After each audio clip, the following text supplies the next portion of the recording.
السلام علیکم every one. اگر آپ نے میرا چینل ابھی تک سبسکرائب نہیں کیا تو پلیز میرا چینل سبسکرائب کر دیں. Thank you. جیسا آپ کہیں گے ویسا ہی ہوگا.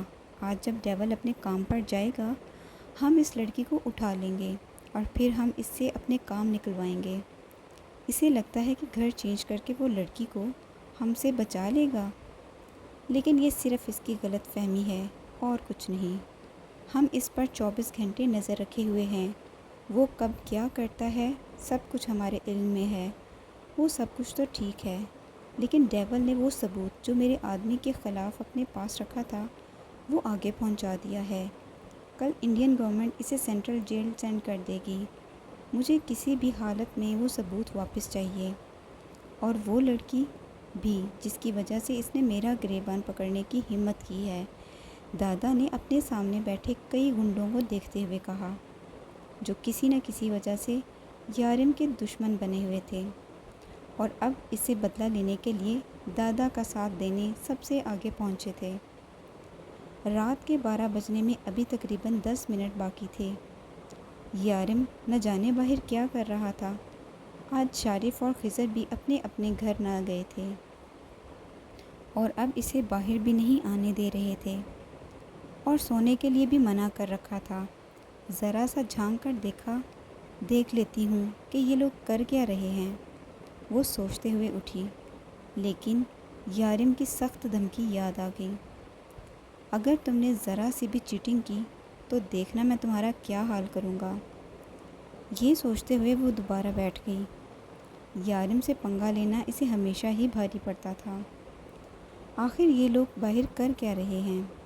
اب نیند کی دیوی اس پر مہربان ہو رہی تھی، لیکن یارم کے آرڈر کے مطابق وہ اپنے آپ کو زبردستی جگائے ہوئے تھی. اس گھر میں آ کر اسے سب سے زیادہ خوشی اپنے شونو کا چھوٹا سا کمرہ دیکھ کر ہوئی تھی، جو کہ کتے کو مد نظر رکھ کر بنوایا گیا تھا، جس کا مطلب تھا کہ یارم نے بھی اس کے شونو کو اپنی زندگی میں قبول کر لیا ہے. لیکن اب مسئلہ یہ تھا کہ آخر وہ لوگ باہر کر کیا رہے تھے. آج اس گھر میں ان کی پہلی رات تھی.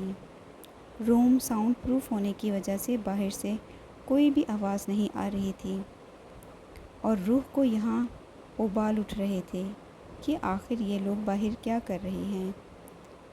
سب کچھ ریڈی ہے نا؟ کسی چیز کی کمی تو نہیں؟ یارم نے سب کچھ اپنے ہاتھ سے کیا تھا، لیکن وہ اب بھی بار بار خضر اور شارف سے پوچھ رہا تھا. ارے سب کچھ ٹھیک ہے، تمہیں اب پریشان ہونے کی ضرورت نہیں. فکر مت کرو، شادی کے بعد روح کا پہلا برتھ ڈے اس کا بیسٹ برتھ ڈے ہوگا. خضر نے مسکراتے ہوئے کہا. یہی تو میں چاہتا ہوں کہ اس کا یہ برتھ ڈے بیسٹ ہو، اور اس سے بھی بیسٹ ہوگی کل کی شام. میں اس کا یہ برتھ ڈے اس کی زندگی کا بیسٹ برتھ ڈے بنا دوں گا. پورے 12 ہونے والے ہیں. پہلے میں جا کر اسے وش کروں گا، پھر اسے یہاں لے کے آؤں گا. تم دونوں تیار رہنا. بہو بہو، شونو نے بول کر اپنی موجودگی کا احساس دلایا. ہاں ہاں تم بھی، یارم نے شونو کو دیکھ کر کہا، اور پھر مسکراتے ہوئے اپنے کمرے کی طرف بڑھا. تھک ہار کے اب وہ سونے والی تھی. وہ مجبور ہو کر اپنے بیڈ پر لیٹ گئی. جب آہستہ سے کمرے کا دروازہ کھلا. Happy birthday to you, happy birthday to you. Yaram اپنے ہاتھ میں کیک اٹھائے آہستہ آہستہ قدم اٹھاتا اس کی طرف بڑھ رہا تھا، اور روح حیران و پریشان نظروں سے اسے اپنی طرف آتا دیکھ رہی تھی. Happy birth day baby. وہ اس کے پاس آ کر اس کے ساتھ بیٹھا اور جھک کر اس کے گال کا بوسہ لیا اور چھری اس کے ہاتھ میں پکڑانے لگا، جبکہ روح ابھی تک شاکڈ کی کیفیت میں تھی. اس کی طرف دیکھ رہی تھی. کینڈل بجھاؤ، یارم نے اسے اپنی طرف دیکھتے ہوئے کہا، اور اس کے پیچھے آ کر بیڈ پر بیٹھ کر اس کے ہاتھ میں چھری کو سیدھا کر کے کیک پر چلانے لگا. ویسے باہر وہ دونوں بھی انتظار کر رہے ہیں تمہیں وش کرنے کے لیے، لیکن یہ موومنٹ میرا ہے۔ سب سے پہلے تمہیں میں وش کروں گا، بعد میں جو چاہے کر لیں۔ اب مجھے گھورنا بند کرو، جلدی سے کیک کاٹو۔ باہر خضر اور شارف کے ساتھ ساتھ تمہارا شونو بھی انتظار کر رہا ہے تمہیں وش کرنے کے لیے۔ یارم نے مسکراتے ہوئے اس کی طرف دیکھا، جبکہ روح کے آنسو دیکھ کر وہ کھٹکا تھا۔ روح میری جان، کیا ہوا؟ تم رو کیوں رہی ہو؟ میں تو تمہیں خوش کرنے کے لیے سب کچھ کر رہا تھا، کیا تمہیں اچھا نہیں لگا؟ اگر ایسی بات ہے تو میں ابھی سب کچھ منع کر دیتا ہوں۔ اور وہ اس کے آنسو سے تر چہرہ صاف کرتے ہوئے بولا، یارم، آج تک کسی نے میرے لیے یہ نہیں کیا۔ میں تو سب کے لیے ایک فالتو چیز تھی، سب مجھ سے نفرت کرتے تھے۔ کیا میں نفرت کے قابل تھی؟ وہ سوں سوں کرتی بولی، تم کس قابل ہو یہ تم مجھ سے پوچھو۔ مجھ جیسے سٹون ہارٹ کو محبت کرنا سکھا دی تم نے۔ آج تک کسی نے تمہارے لیے یہ اس لیے نہیں کیا کیونکہ یہ میرا حق تھا۔ اپنے دماغ سے ہر غلط سوچ نکال دو روح، میں نہیں چاہتا کہ تم ان لوگوں کو سوچ کر رو۔ اور خبردار جو تم اس خوبصورت دن پہ ایک آنسو بھی بہایا، مجھے تمہارے ساتھ ساتھ تمہارے یہ آنسو بھی بہت پسند ہیں، لیکن آج کے دن انہیں مت بہاؤ۔ میں آج اپنے رب کا شکریہ ادا کرنا چاہتا ہوں جس نے اس دن پر مجھے میری زندگی دی۔ اب جلدی سے بتاؤ تمہیں کیا کیا پسند ہے۔ آج میں ہر وہ کام کروں گا جو تمہاری خوشی کا باعث بنے۔ اب مجھے گھورنا بند کر دو اور اپنی آنکھیں صاف کرو، کیک کاٹو اور بتانا شروع کرو۔ اسے اپنے ساتھ لگائے کیک کاٹتے ہوئے پوچھ رہا تھا۔ کیک کاٹ کر ایک پیس اس کے منہ میں ڈالنا چاہا، جب اس سے پہلے روح نے وہ کیک کا پیس اس کی طرف کیا۔ یارم نے مسکراتے ہوئے پیس منہ میں لیا اور پھر وہی ہاتھ اس کی طرف بڑھایا۔ اب بتاؤ نا کیا کیا پسند ہے تمہیں؟ تمہارے اس برتھ ڈے کو اسپیشل بنانے کے لیے آج میں تمہاری پسند کی ہر چیز کروں گا۔ اس نے پیار سے اسے اپنے ساتھ لگاتے ہوئے کہا۔ تو روح سوچنے لگی، آج سب کچھ بتا دو۔ اسے اس طرح سے سوچتے دیکھ کر یارم کی دلچسپی مزید بڑھی۔ مجھے چھوٹے چھوٹے پودے، سفید رنگ، نئے گھر، صبح کا وقت، آباد جزیرے، بہار کا موسم، میٹھی چائے، نئے گیت، سنہرے دھوپ، ہلا گلا اور محفل پسند ہے۔ اور آپ کو؟ روح کو لگا وہ کچھ زیادہ ہی بول گئی ہے، پھر رک کر اس سے پوچھنے لگی، مجھے پرانے درخت، کالا رنگ، قدیم حویلیاں، شام کا وقت، ویران جزیرے، خزاں کا موسم، کڑک چائے، پرانے گیت، بارش، خاموشی اور تنہائی پسند ہے، لیکن ان سب سے زیادہ تم پسند ہو، اس لیے آج سے تمہاری پسند ہی میری پسند ہے۔ اس کے چہرے پر اداسی دیکھ کر یارم نے جیسے بات ختم کی تھی، آج پہلی بار روح کو ایسا لگا جیسے وہ مشرق ہے اور یارم مغرب۔ باہر تمہارے دونوں بھائی انتظار کر رہے ہیں۔ یارم نے اسے اپنے ساتھ ہاتھ پکڑ کر اٹھاتے ہوئے کہا۔ روح مسکراتے ہوئے اس کے ساتھ باہر آئی۔ باہر خضر، شارف اور شونو کھڑے اس کا انتظار کر رہے تھے۔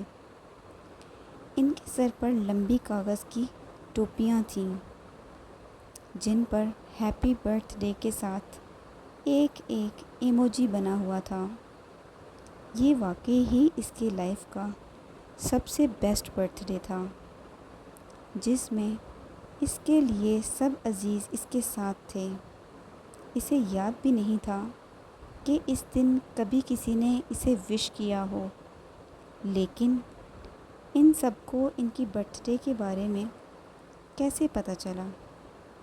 اس نے سب کی موجودگی میں کیک کاٹا اور سب کو کھلایا۔ روح بتاؤ، تمہیں کیا گفٹ چاہیے؟ خضر نے پوچھا۔ جسے آپ جیسا بھائی مل جائے، اسے کسی گفٹ کی کیا ضرورت ہو سکتی ہے بھلا؟ روح نے اسے مسکراتے ہوئے کہا۔ شکر ہے بچت ہو گئی، مجھے تو لگا تھا یہ لڑکی لوٹ لے گی مجھے، شارف بولا، جس پر یارم اور خضر دونوں مسکرائے۔ اوہ ہیلو، آپ کو نہیں کہا، خضر بھائی کو کہا ہے، آپ تو کل مجھے شاپنگ پر لے کے جائیں گے۔ روح نے فیصلہ سنا کر اس کی ساری خوش فہمی دور کی، جس پر شارف کا منہ بن گیا۔ پھر تو میرا بھی حق بنتا ہے اپنی بہن کو کچھ نہ کچھ دینے کا، خضر بولا۔ بتاؤ نا، میں تمہارے لیے کیا کر سکتا ہوں روح؟ خضر نے اصرار کیا۔ میرے پاس آپ سے مانگنے کے لیے کچھ نہیں ہے، مسکراتے ہوئے بولی۔ کیا کہوں خضر بھائی، سچ کہوں تو میری زندگی میں کسی چیز کی کمی نہیں ہے۔ ٹھیک ہے آج نہیں ہے، لیکن کبھی تو ہوگا۔ میں تم سے وعدہ کرتا ہوں، تم مجھ سے زندگی میں جو کچھ مانگو گی میں تمہیں وہ دوں گا، چاہے اس کے لیے مجھے کبھی کچھ بھی کیوں نہ کرنا پڑے۔ تمہارا یہ بھائی اپنی جان پر کھیل کر بھی تمہاری خواہش ضرور پوری کرے گا۔ خضر نے اس کے سر پر ہاتھ رکھ کر اسے بھائی کا امان بخشا۔ لیکن مجھے ایک بات بتائیں، آپ سب کو میری برتھ ڈے کے بارے میں پتہ کیسے چلا؟ روح نے کب سے دماغ میں آتا سوال آخر پوچھا۔ ارے یہ چھوٹی چھوٹی باتیں تو ہم پتہ لگا ہی لیتے ہیں، شارف الگ ہی انداز سے بولا۔ روح، جس دن تمہارا اصلی آئی ڈی کارڈ بنانا تھا نا، اس دن پتہ چلا تھا، خضر نے دانت دکھاتے ہوئے کہا، شارف کی طرف دیکھ کر بتایا، جبکہ شارف نے اسے کھا جانے والی نظروں سے دیکھا۔ یارم آج سارا دن اس کے ساتھ تھا، ہر ممکن طریقے سے اسے خوش رکھنے کی کوشش کر رہا تھا۔ آج اس نے بہت ٹائم تک فاطمہ بی بی سے بات بھی کی تھی اور یارم نے کچھ نہیں کہا تھا، جبکہ وہ فون نمبر والی فائل یارم اپنے آفس لے گیا تھا، جس کی وجہ سے وہ اپنی ماں سے بات نہیں کر پائی تھی۔ آج یارم نے اسے شونو کے ساتھ کھیلنے سے بھی نہ روکا تھا۔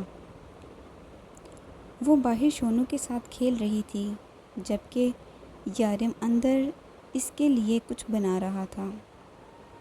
یہ گھر کافی بڑا تھا، جس کا ایک کمرہ بند تھا۔ یارم، اس کمرے میں کون ہے؟ اس نے بند کمرے کی طرف اشارہ کرتے ہوئے پوچھا۔ تمہاری سوتن، ملو گی اس سے؟ یارم نے شرارتی انداز میں بولا۔ ملوں گی نہیں، سر سے پکڑ کر گھر سے باہر نکال دوں گی، روح ناک پھلا کر بولی۔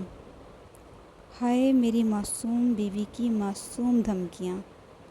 وہ اس کا گال چومتے ہوئے واپس کچن کی طرف گیا، جہاں وہ اس کے لیے اسپیشل کچھ بنا رہا تھا۔ بیبی، تم دروازہ اندر سے بند کرو، میں کچھ سامان لے کر 10 منٹ میں واپس آتا ہوں۔ پھر آج کی یہ شام میں تمہارے لیے اسپیشل بناؤں گا اور رات تم میری اسپیشل بنا دینا۔ وہ اس کی طرف جھک کر زو معنی بولا۔ یارم، آپ بالکل بھی اچھی نہیں ہیں۔ وہ پیر پٹکتی اس کے پیچھے سے دروازہ بند کرنے آئی۔ جبکہ یارم اپنے ڈمپل کی نمائش کرتا آگے بڑھا۔ اپنے کہے کے مطابق 10 منٹ کے بعد وہ گھر پر تھا۔ گھر کا دروازہ پورا کھلا تھا۔ یارم کو کچھ گڑبڑ کا احساس ہوتے ہی وہ تیزی سے گھر کے اندر آیا۔ شونو زمین پر زخمی حالت میں پڑا تھا، جبکہ روح کہیں نہیں تھی۔ اس کو جو ڈر تھا وہی ہوا۔ دادا نے اسے نہیں بلکہ روح کو اپنا نشانہ بنایا تھا۔ اس نے اپنے غصے کو کنٹرول کرتے ہوئے اپنے آپ کو سنبھالا اور جلدی سے خضر کو فون کیا اور اسے سب بتایا کہ تم نے ٹھیک نہیں کیا، بہت بڑی غلطی کی ہے۔ تم نے ڈیول کی کمزوری پر ہاتھ ڈالنے کی کوشش کی ہے۔ کاش اس سے پہلے تم اپنا انجام سوچ لیتے۔ تمہیں اتنا تو پتہ ہوگا، ڈیول دوسروں کی عزت پر ہاتھ ڈالنے والے کو کبھی معاف نہیں کرتا، اور تمہاری نگاہوں نے ڈیول کی عزت کی طرف دیکھنے کی گستاخی کی ہے۔ پہلا وار تم نے کیا ہے، تو زخم سہنے کو بھی تیار رہو۔ خضر اور شارف اس کے گھر پہنچ چکے تھے۔ تم لوگوں کے پاس صرف 15 منٹ ہیں، مجھے میری روح چاہیے۔ وہ کہاں تھی وہ خود بھی نہیں جانتی تھی۔ بس ایک اندھیرا گیراج نما کمرہ تھا، اور اندھیرے سے تو وہ بچپن سے ہی ڈرتی تھی۔ وہ لوگ کون تھے اور کیوں انہوں نے اس سے تھپڑ مارے، اور شونو، کتنی بے رحمی سے ان لوگوں نے شونو پر ہتھیار سے وار کیا۔ وہ بیچارہ تو بس اپنی دوست کو بچانے کی کوشش کر رہا تھا۔ آج پہلی بار اسے احساس ہوا کہ یارم ٹھیک کہتا تھا۔ شونو جس نسل کا کتا تھا وہ واقعی بہت خطرناک اور چالاک تھی۔ یا اللہ، میرا شونو ٹھیک ہو۔ اس نے بے اختیار دعا مانگی۔ وہ اس وقت ایک اندھیرے کمرے میں بند تھی۔ وہ لوگ اسے یہاں کیوں لائے تھے؟ یقیناً یارم کے دشمن تھے جو اسے پھنسانا چاہتے تھے۔ کیا یارم کو پتہ چل گیا کہ وہ لوگ مجھے یہاں لے آئے ہیں؟ یا اللہ، میری عزت کے محافظ آپ ہو، پلیز میرے یارم کو یہاں بھیج دیں۔ وہ سسکتے ہوئے دعا مانگ رہی تھی۔ وہ تینوں تیزی سے وکرم کے اڈے میں آئے تھے، جہاں وہ سب چھوٹے بڑے گنڈوں کو اپنے ساتھ ملائے کھڑا تھا۔ اسے دیکھتے ہی یارم کا خون کھول اٹھا۔ وہ تیزی سے اس کی طرف بڑھا۔ اس سے پہلے کہ وہ اس کا گریبان پکڑتا، گنڈوں نے اسے پکڑنا چاہا۔ جبکہ یارم بے قابو ہوتا وکرم کی طرف بڑھ رہا تھا۔ گنڈوں نے شارف اور خضر کی تلاشی لی اور ہتھیار برآمد کر لیے۔ روح کہاں ہے؟ یارم چلایا، اور اتنے زور سے چلایا کہ کمرے میں بند روح کو بآسانی اس کی آواز سنائی دی۔ روح کے اندر کسی نے نئی زندگی پھونک دی۔ وہ دوڑ کر دروازے کی طرف لپکی، جبکہ پیر میں موجود بیڑیوں نے اس سے مزید آگے قدم نہ بڑھنے دیا۔ وہ چاہ کر بھی دروازے تک نہ پہنچ پائی۔ وہ اندر سے چلانے لگی، لیکن شاید اس گیراج سے آواز باہر نہیں جاتی تھی، تبھی تو یارم کو اس کی آواز سنائی نہیں دے رہی تھی، جبکہ باہر سے وہ یارم کی آواز کچھ حد تک سن پا رہی تھی۔ اسے یقین تھا کہ یارم اسے بچا لے گا۔ یا اللہ، تیرا شکر ہے۔ روح خدا کا شکر ادا کرتی یارم کا انتظار کرنے لگی۔ میں نے پوچھا روح کہاں ہے؟ وہ پھر سے چلایا تھا۔ پتہ ہے کیا ڈیول، میں تمہیں بچپن سے کچھ نہ کچھ سکھاتا رہا ہوں، اب بھی سکھاؤں گا۔ اپنی کمزوری کو کبھی اپنے دشمن پر ظاہر نہ ہونے دو۔ اپنی کمزوری کو اپنے دشمن سے چھپا کے رکھو، لیکن یہاں پر تم نے غلطی کر دی، اور ایک اچھا استاد ہونے کے ناطے میں تمہیں تمہاری غلطی سدھارنے کا موقع دیتا ہوں۔ میں تمہیں آخری بار کہہ رہا ہوں، اس لڑکی کو میرے حوالے کر دو، اور ایک بار پھر سے دوستی کا ہاتھ میری طرف بڑھاؤ۔ معافی مانگ لو مجھ سے، میں تمہیں معاف کر دوں گا۔ آخر بڑا ہوں تمہارا، وکرم ٹھہر ٹھہر کر بولا۔ میری روح کہاں ہے؟ یارم نے پھر سے پوچھا۔ میں نے کہا معافی مانگو مجھ سے اور بھول جاؤ اس لڑکی کو، وکرم دھاڑا تھا۔ کمرے کے اندر آتی آواز سنتی روح اس کی باتوں کا مطلب نہیں سمجھ پا رہی تھی۔ وہ تو اب تک یہ نہیں سمجھی تھی کہ وہ لوگ کس بارے میں بات کر رہے ہیں۔ کیا وہ لوگ روح کے لیے یارم سے کوئی مطالبہ کر رہے ہیں؟ کبھی آواز تیز ہو جاتی تو کبھی آہستہ، وہ اس کی مکمل بات تک نہیں سن پا رہی تھی۔ جلدی فیصلہ کرو، ڈیول زندہ رہ کر مجھ سے واپس دوستی کرنا چاہو گے، یا میں تمہیں مار کر مثال قائم کروں؟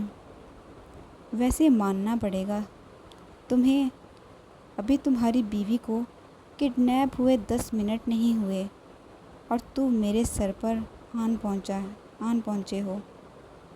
روح کہاں ہے وکرم؟ وہ اس کی بات کاٹ کر ایک بار پھر سے چلایا۔ ڈیول بھولو مت، یہ میرا ایریا ہے، اور میں تمہیں ایک سیکنڈ کے اندر اندر موت کے گھاٹ اتار سکتا ہوں، اور اس کے بعد میں تمہاری بیوی کے ساتھ۔ اس سے پہلے کہ وکرم اپنی بات مکمل کرتا، یارم نے اپنی آستین سے ایک چھوٹا سا چاقو نکال کر اس کی طرف پھینکا، جو اس کے گلے کے بیچوں بیچ اٹکا تھا۔ اگلے ہی لمحے وکرم زمین پر گرا تھا۔ غنڈے نے دادا کی طرف بڑھنے کی کوشش کی اور ساتھ ہی فائرنگ سٹارٹ کر دی۔ اس سے پہلے کہ وہ لوگ وکرم تک پہنچتے، یارم تیزی سے اس کے پیچھے آ کر اس کی گردن پر ان کے چاقو پر اپنا مزید دباؤ بڑھا چکا تھا، اور وہ درد سے بلبلا اٹھا۔ کیا کرے گا تو میری روح کے ساتھ؟ کیا کرے گا تو میری دوست کے ساتھ؟ بول سالے، کمزوری بول رہا تھا نا تو سن لے۔ ہاں، وہ لڑکی میری کمزوری ہے، اور کمزوری سے کہیں زیادہ وہ لڑکی میری ہمت ہے، میری طاقت ہے، میری جان ہے۔ وہ تو نے میری جان لینے کی کوشش کی، اس کی گردن پر دباؤ بڑھاتا ہوا بولا۔ روح کہاں ہے؟ خضر نے ایک گنڈے کو دبوچتے ہوئے پوچھا۔ وہ سامنے والے کمرے میں ہے، وہ اپنا آپ چھڑواتے ہوئے بولا تھا۔ Thank you. ساتھ ہی خضر نے اس کے سینے کے بیچوں بیچ گولی چلا دی۔ اچھا آدمی تھا، خضر نے افسوس سے کہا۔ ابھی تھا نہیں ہے، شارف نے اس کا دھیان زمین پر آدمی کی طرف دلایا۔ خضر نے ایک بار پھر سے گن لوڈ کی اور اسے 2 گولیاں اور مار ڈالیں۔ اب تو تھا نا؟ اس نے شارف سے کنفرم کرنا چاہا۔ شارف نے ایک نظر زمین پر پڑے آدمی پر ڈالی اور پھر احسان کرنے والے انداز میں کہا، اور ساتھ ہی پھرتی سے سامنے کھڑے آدمی کو لات مار کر زمین پر گرا دیا۔ ایک ایک کر کے سارے ہی گنڈے اب زمین پر پڑے ہوئے تھے۔ کچھ ڈیول سے اپنے کیے کی معافی مانگ رہے تھے، تو کچھ خون خوار نظروں سے اس کی طرف دیکھ رہے تھے۔ شارف دادا ہمارے مہمان ہیں، ہمیں ان کی مہمان نوازی کرنی چاہیے۔ انہیں مہمان بنا کر ہمارے قید خانے میں شان و شوکت سے رکھواؤ، یارم نے شارف کو مخاطب کرتے ہوئے کہا۔ بے فکر رہو ڈیول، دادا کی خدمت میں کوئی کمی نہیں ہوگی۔ شارف بولا۔ میں روح کو نکالتا ہوں۔ خضر سوچتے ہوئے اس کمرے کی طرف بڑھا۔ شارف، تم دادا کو سنبھالو اور یہاں سے نکلو۔ یارم نے ایک جھٹکے سے دادا کو اس کی طرف کیا، جو ابھی تک درد سے بلبلا رہا تھا۔ خون سے پوری قمیض لال ہو چکی تھی۔ چلیے دادا، آپ کی خدمت کرتے ہیں۔ شارف نے اس کے دونوں ہاتھ باندھے اور آگے کی طرف دھکا دیا، جبکہ یارم نے اپنے کندھے کے زخم سے قمیض الگ کی۔ زخم اتنا گہرا تھا کہ اسے فوراً فرسٹ ایڈ کی ضرورت تھی، لیکن اس وقت اسے روح سے زیادہ امپورٹنٹ اور کچھ تھا ہی نہیں۔ وہ خضر کے پیچھے دروازے کی طرف بڑھا، جب پیچھے سے کسی نے اپنے شکنجے میں جکڑا۔ خضر تیزی سے دروازہ کھول کر اس کی طرف آیا۔ کمرے میں روشنی سے اس کی آنکھیں چند آئیں۔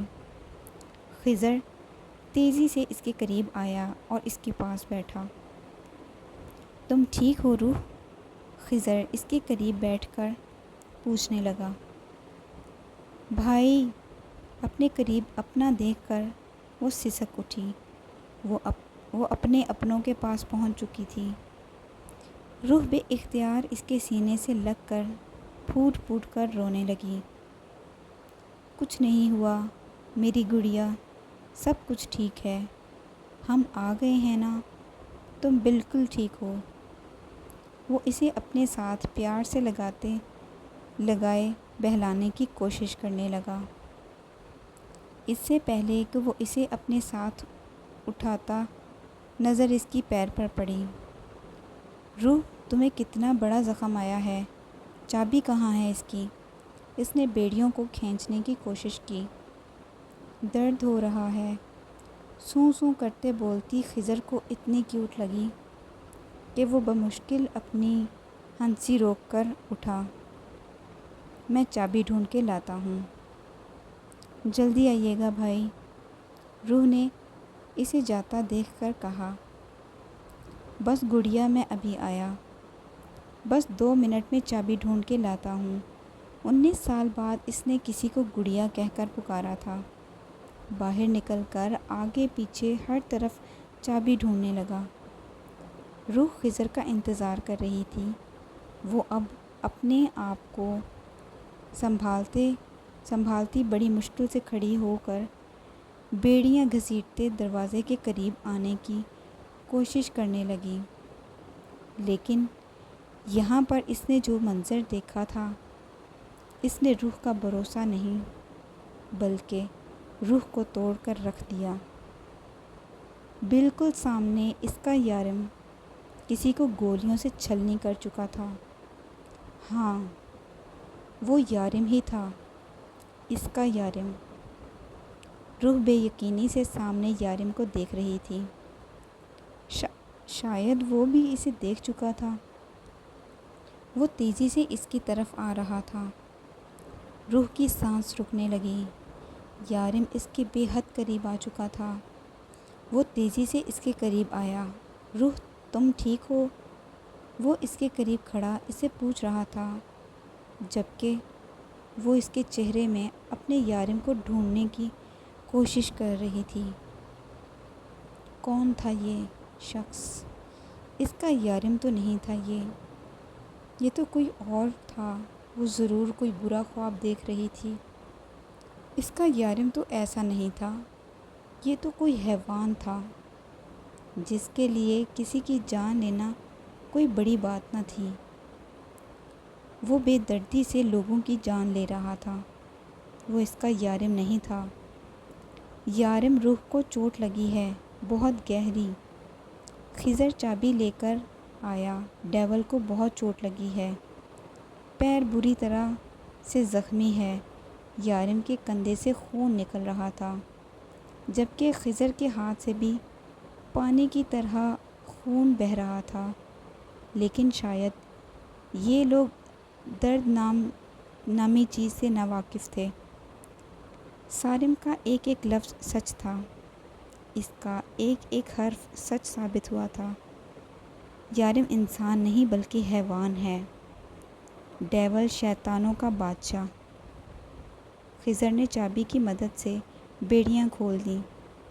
زخم بہت گہرا نہیں تھا، لیکن یارم بہت احتیاط سے اس کا پیر دیکھ رہا تھا۔ روح، ہم سب سے پہلے اسپتال ڈاکٹر کے پاس جائیں گے، تمہیں بہت چوٹ لگی ہے، اس نے روح کو مخاطب کرتے ہوئے کہا۔ وہ کب سے اس کے چہرے پر دیکھنے سے گریز کر رہا تھا، کیونکہ یارم نے اس کے چہرے پر اپنے لیے بے یقینی دیکھی تھی۔ اس کے چہرے کی بے اعتباری دیکھ کر اس کو دوبارہ دیکھنے کی یارم اپنے اندر ہمت پیدا نہیں کر پایا۔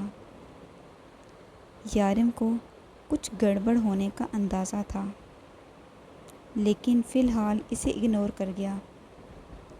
اس نے کب اسے اٹھایا اور کب لا کر گاڑی میں بٹھایا اسے ہوش نہ تھا۔ ہوش تھا تو بس اتنا کہ یارم نے اس کا یقین توڑا ہے۔ گاڑی اسپتال کے سامنے آ کر رکی۔ یارم یہاں بھی احتیاط سے اسے اٹھا کر اندر لایا۔ وہ سارے راستے ایک لفظ نہ بولی، پر اس کے ہاتھ پیر بری طرح سے کانپ رہے تھے۔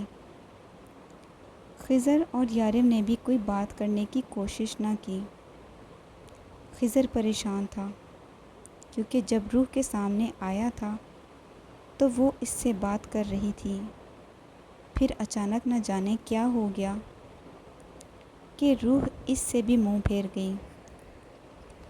ڈاکٹر نے اس کے پیر کی پٹی کی اور یارم کو اس کی خاموشی بہت ڈسٹرب کر رہی تھی، اسی لیے یارم نے ڈاکٹر کو اس کا مکمل چیک اپ کروانے کے لیے کہا۔